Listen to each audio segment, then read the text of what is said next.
NDA के अंदर जितने भी घटक दल हैं, सबकी टेंशन चिराग पासवान ने बढ़ा रखी है। क्योंकि चिराग पासवान ने जब ये बयान दिया कि वो गठबंधन में नमक की तरह है कि अगर खाना बन जाए और नमक ही ना हो तो स्वादहीन लगेगा, इस बयान के अपने मायने हैं। ये कहा जा रहा है कि चिराग पासवान अपनी सीटें नहीं छोड़ेंगे। तो आखिर चिराग पासवान कितनी सीटों पर चुनाव लड़ेंगे? चिराग पासवान की इन सीटों को देखेगा कौन और ये बंटवारा किसके साथ होगा? 2020 के बिहार विधानसभा चुनाव में चिराग पासवान जब चुनावी मैदान में उतरे तो एनडीए के सहयोगी नहीं थे। उन्होंने जेडीयू को काफी नुकसान पहुंचाया, बल्कि उनकी वजह से जेडीयू की संख्या घट गई। जेडीयू बिहार विधानसभा चुनाव 2020 में तीसरी पार्टी रह गई, लेकिन बीजेपी के समर्थन से सरकार में आई और फिर में बीच में बदली। महागठबंधन की भी सरकार बनी, लेकिन वापस एनडीए में आ गई। चिराग केंद्र में तो समर्थन देते रहे, लेकिन जब बिहार में 2020 में उन्होंने चुनाव लड़ा तो अपनी ताकत से एक सीट जीते। हालांकि वो जीते हुए उम्मीदवार मटिहानी में फिर से वो जेडीयू में शामिल हो गए। बात इतने पर खत्म नहीं हुई, अब वो एनडीए के सहयोगी हैं, तो इस बार सीटों की जो उनकी डिमांड है वो पूरी होगी कैसे?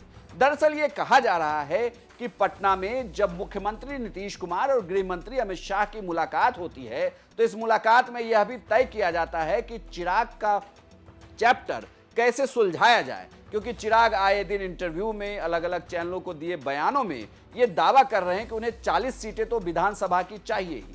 अगर उन्हें 40 सीटें दी जाती हैं तो गठबंधन के दूसरे दलों के हिस्से में कितनी सीटें आएंगी? क्योंकि आरएलएम है, उपेंद्र कुशवाहा की पार्टी, जीतन राम मांझी की पार्टी हम है, तो इनके हिस्से में सीटें आएंगी कैसे?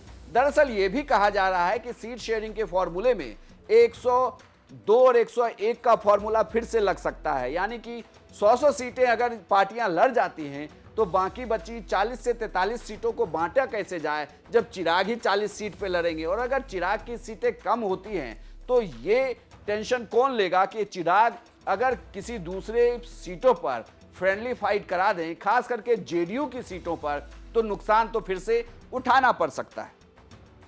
दरअसल ये कहा जा रहा है कि मुख्यमंत्री नीतीश कुमार और गृह मंत्री अमित शाह की मुलाकात में यह भी तय हुआ है कि चिराग पासवान की टेंशन नीतीश कुमार नहीं लेंगे।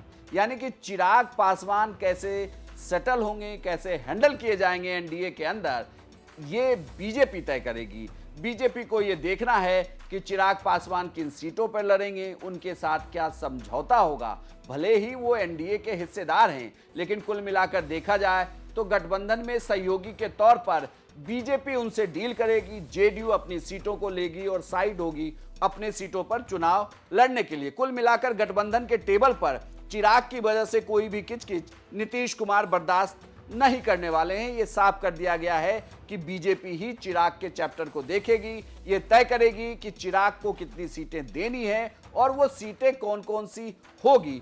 इसके बाद ही वो चुनावी मैदान में उतरेंगे। यानी कि कुल मिलाकर ये कहा गया है कि चिराग पासवान की वजह से जेडीयू को कोई भी नुकसान 2025 के विधानसभा चुनाव में नहीं होना चाहिए। अब देखना होगा हमें कि चिराग पासवान कितनी सीटों पर लड़ते हैं। अगर उनकी सीटें कम होती है तो इसके बदले में उन्हें और क्या ऑफर दिया जाता है। लगातार आप नजर बनाए रखिए बिहार तक पर। बिहार विधानसभा चुनाव से जुड़ी हर एक खबर आप यहां पर देख सकते हैं।